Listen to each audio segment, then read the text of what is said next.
Salve, salve família, aqui quem fala é o Lutz do canal Cortes Podcast e no meu primeiro mês monetizado eu já fiz $3.000 só seguindo o que esse cara fala no curso dele. Então se você quer ganhar dinheiro com internet e YouTube sem nem precisar aparecer, confere o primeiro link na descrição. A cada hora escolhem, parece que um inimigo, né? Um vilão. Isso aqui é veneno, isso aqui é veneno. Então a gente fica meio perdido. Exato. O ovo às vezes não é, o bacon, O carne de leite. porco, o leite. E aí em relação vai. a isso, como que a gente faz para saber o que pode e o que não pode? Eu falo, é o excesso só? É o excesso, né? E assim, quando você pega, para não ter erro, eu gostei muito do que uma mulher que cuida da alimentação na Coreia falou para mim. Ela falou, para não ter erro, você tem ali 75% da sua alimentação de comida de verdade. É. Então, arroz, feijão, legume, fruta, verdura, O peixe, Cauê Moura carne. perdeu muito peso. Ele falou que só come comida de verdade. Nada que é... Como que é? O que chama? Manufatura? Não, industrializado. Industrializado, sim. O que eles falam ultraprocessado. O que é ultraprocessado? É um alimento que tem, basicamente, no mínimo, tem mais do que 5 daqueles nomes que você não consegue nem... Aromatizante, não sei o quê. Mas, assim, a indústria, cara, eu sou um cara assim, que tento ver o problema não só por um lado. A gente depende da indústria para alimentar 8 bilhões de pessoas. É impossível só ter coisas fresquinhas e do dia para alimentar todo mundo. A indústria, ela não é nossa inimiga. Eu acho importante ter esse ativismo justamente para quê? Para que a indústria melhore a qualidade do alimento. Então, hoje você vê esse movimento. Você vê o Nescau com menos açúcar, você vê o não sei o quê. Não, então, antigamente não tinha nem indicação da composição dos alimentos. Não tinha. Hoje em dia você olha e fala, tem glúten, não tem, não sei o quê. Então eu acho que passa por isso. A indústria está passando por um processo de melhorar também a qualidade do alimento, né? E esse lance desses alimentos que ora são proibidos ou são... Pode ser proibido, né? Que nem eu falo, leite. O leite. Se o leite fosse esse veneno todo, ninguém estava aqui para contar a história. Não tinha um mineiro, eu sou mineiro, vivo para contar a história, entendeu? O ovo, agora o ovo é herói. O ovo agora, tá bombando, o ovo tá em alta. Cara, carne vermelha, por exemplo. Então, você tem... Agora tá... De novo é legal comer carne vermelha. Exato. Então, assim, é moderado. Você sabe que o excesso de carne vermelha, principalmente a carne vermelha, bem passada, ela tem uma relação com o aumento de um outro tipo de câncer, como o de intestino. Ela bem passada? Sabe aquela crostinha? Porque o problema quando você deixa queimar, né? Para mim não tem problema, que eu gosto dela quase sangrando, assim. Você quase... cria uma proteína ali que em excesso, aí a gente está falando em excesso, ela pode aumentar a chance de você ter câncer de intestino. Mas o que a gente sabe mesmo da alimentação? Poucas coisas. Primeira, que fibra é fundamental. Fruta, legume, verdura, cereal integral. Quem consome fibra, com quem não consome, expectativa... O que a fibra faz no nosso corpo? Ajuda no controle do colesterol, ajuda no controle da glicemia. Ela é o alimento para as bactérias boas do intestino. Então, fibra é um alimento pré-biótico. Fibra não tem tantas calorias e tem muitos nutrientes, muitos minerais, muitas vitaminas.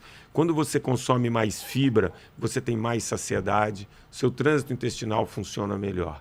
Então, por diversas razões, um bom consumo de fibra é fundamental. Então, isso é fato. É fato. Hidratar. 2/3 do nosso corpo é água. Você toma pouca água, o que acontece? Todas as funções do seu corpo dependem de água para acontecer. Desde a quebra de gordura, qualquer uma delas. Quando você começa a ficar desidratado, você tem essas funções feitas com mais dificuldade.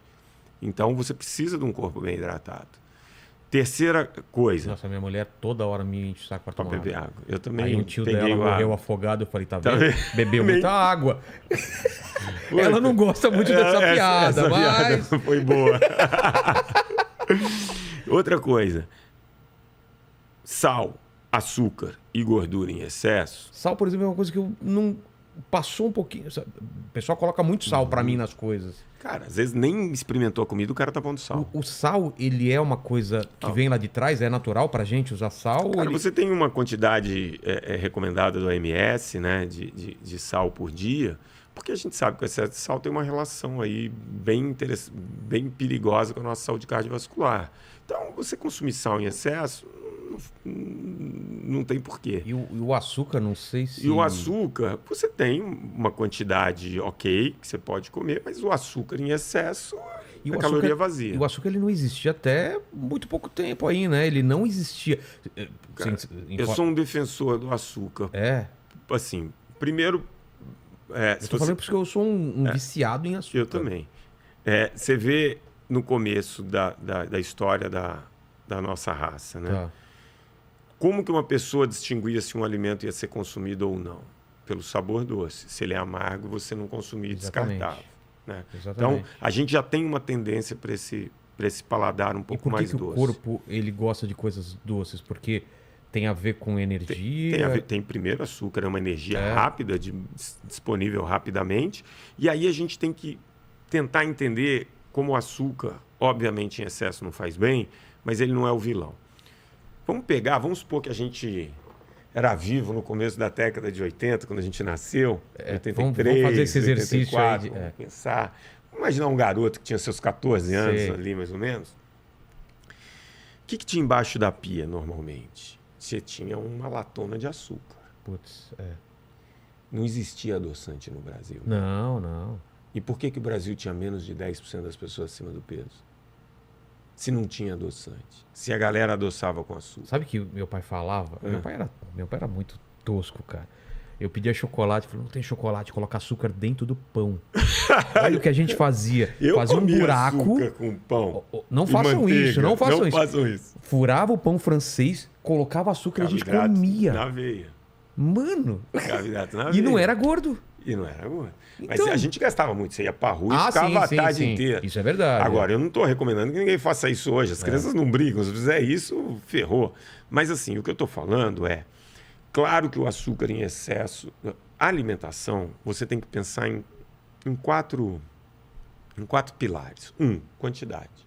Cara, teve um cara do Medida Certa, que eu não vou falar o nome. A gente estava num restaurante gravando. Um restaurante natural ali. Ele me vem com um prato de 1,1 kg. Só de coisas naturais. Aí ele falou, não, mas é tudo saudável. Eu falei, foda-se que é tudo saudável, tá indo demais. Então, isso é legal na Coreia, tamanho de porção. Você vê lá as porções, refrigerantes no supermercado. Eu lembro que eu cheguei, a gente veio da Europa, chegou lá na Coreia, aí chegou um dia que eu falei, cara, não aguento mais comer arroz. Cara, essas suas viagens devem ter sido maravilhosas. 45 dias direto. Nossa, sensacional. Essas diferenças. E conversando com o ministro, com o prefeito, com o médico. Cara, foi maravilhoso. E aí, eu falei, não, eu quero ir pro Outback hoje. Chega dessa coisa de... cheguei lá, falei, quero uma costelinha. Aí veio uma costelinha. Mesmo no Outback também veio menos. Porque lá é lei o tamanho das porções. Porque Outback é costela. É costela. Nossa! Aí eu lembro que a gente pediu um cheesecake. A gente estava nos Estados Unidos, o cheesecake da Cheesecake Factory, dava para a equipe. E aí, então, a quantidade é importante. A qualidade é fundamental, né? Então, isso que eu falei, come mais fibra, diminui sal, açúcar e gordura, tenta se hidratar, comer mais alimento de verdade. Terceira regrinha, adequação, amigo. Cara, a gente tem a mesma altura, o mesmo tamanho. Um cara é sedentário e outro cara faz atividade física o dia inteiro. Os dois não podem comer a mesma coisa. Então, adequar o seu estilo de vida é importante. Então, quando a gente falou que o brasileiro está gastando 400 calorias a menos... Talvez ele devesse estar comendo 400 a menos para adequar. Claro. Né? Por isso que a gente paga essa conta. E a quarta regra, essa é um pouco mais complicada, a gente chama de harmonização, que é você ter um pouco de proteína, um pouco de carboidrato, um pouco de gordura, porque todos os nutrientes são importantes. Basicamente é isso. Agora, você já tem políticas de saúde pública, por exemplo, nos Estados Unidos, onde eles construíram o MyPlate, que eles ensinam a população a montar um prato, saber o que é uma proteína e tal. Enfim, tem que pensar um pouco nisso, populacionalmente. Porque no dia a dia, né? Vamos pensar, para você fazer em casa. Você coloca um arroz, feijão... Tá bom. Uma proteína. Ovo. Essa cultura brasileira é boa. E uma salada, é ótimo. É mesmo? Porque qual é o prato... Você que viajou pra caramba, quais... O arroz com feijão e ovo dos outros países, o que é? Olha só da Coreia. Olha que engraçado, essa história é maravilhosa. Eu estava fazendo a intervenção em Jaguariúna e fiz uma oficina de nutrição. O que era uma oficina de nutrição? Eu levei 6 nutricionistas para um parque, a gente montou um esquemaço E a gente recebeu mais de 6.000 pessoas naquele dia. As pessoas passavam por cada uma das estações para receber informações de nutrição. Terminou, a gente ficava hospedado no hotel chamado Jaguari e tinha uma feijoada deliciosa no sábado. Aí eu cheguei, peguei meu pratinho, meti um arroz branco, feijãozinho. Aí vem a mulher e fala para mim: Atala, isso é uma farsa. E eu vou levar no humor, né? Aí eu falei: eu sei, mas fala baixo, que agora eu estou tentando convencer a cidade. Não estou brincando. Você está comendo arroz branco. Arroz branco dá barriga, dá diabetes, não sei quem, engorda, papapá. Isso é uma irresponsabilidade sua. Eu não discuto nessa hora. Fui lá, comi minha feijoada. O pessoal brinca que eu sou o Zezinho do número. Comecei a pesquisar. Brasil. Um brasileiro consome, em média, 42 quilos de arroz por ano.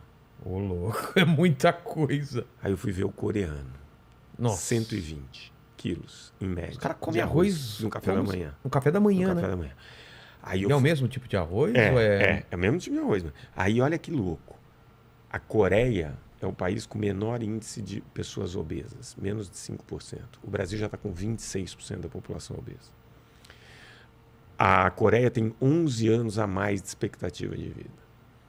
Eu posso falar que o arroz faz emagrecer e viver mais? Não. Mas como eles consomem esse arroz? Arroz, porção de legumes. Os legumes deles são, como que chama? Fermentados. O que é fermentado? Eles então, deixam... O fedor do cara. Mas hoje a gente sabe que a fermentação faz aparecer bactérias boas, né? Então eles têm, é sempre assim, arroz, legume fermentado e uma proteína. O cara come isso no café da manhã. O que é a proteína deles? No café da manhã, Peixe. invariavelmente, salmão, peixe. No almoço, carne de porco, carne, frango. E ainda tem no Japão, né? Na China também, o lamen, né? O macarrão. Isso não é... Então, eles consomem, mas eles consomem uma porção pequena e sempre tem uma proteína e sempre tem legume.